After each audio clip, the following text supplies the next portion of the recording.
Pada video kali ini, kita tampilkan informasi menarik dan mengedukasi. Utang negara dianggap mengancam keberlangsungan dan kemandirian sebuah bangsa.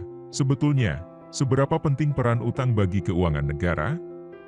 Dan kenapa negara perlu berutang?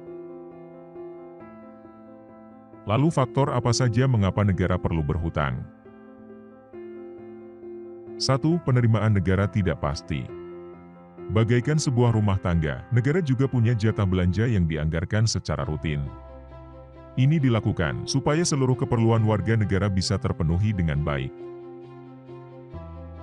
Anggaran untuk belanja negara diperoleh dari beragam penerimaan seperti pajak, pendapatan badan usaha milik negara, BUMN, denda, retribusi, dan hibah. 2. Mengejar ketertinggalan. Untuk menjadi negara maju, Indonesia semestinya mengejar banyak ketertinggalan, umpamanya ketertinggalan di bidang infrastruktur dan sumber daya manusia, SDM. Ketertinggalan di kedua bidang ini benar-benar mendesak untuk segera dikejar. Meskipun berbiaya tinggi dan manfaatnya baru dinikmati puluhan tahun kemudian. Pembangunan infrastruktur tetap seharusnya dijalankan supaya tiap warga negara bisa bepergian dengan seefisien mungkin.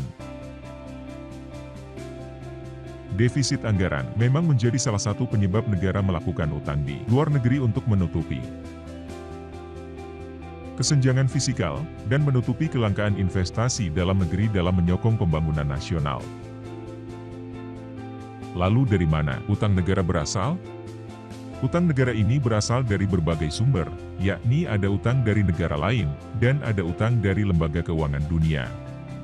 Seperti Asian Development Bank, ADB, dan Dana Moneter Internasional, IMF. Undang-undang yang mengatur utang negara yakni Undang-Undang Nomor 24 Tahun 2002 tentang Surat Utang Negara. Siapa yang mengatur utang negara? Dasar hukum bagi pemerintah sebagai pihak yang punya wewenang untuk menerbitkan surat utang negara dan dilaksanakan oleh Menteri Keuangan. Berapa maksimal liter utang negara? Dalam Undang-Undang Keuangan Negara disebutkan, batas maksimal rasio utang sebesar 60% terhadap PDB. Mengapa negara kita masih berhutang?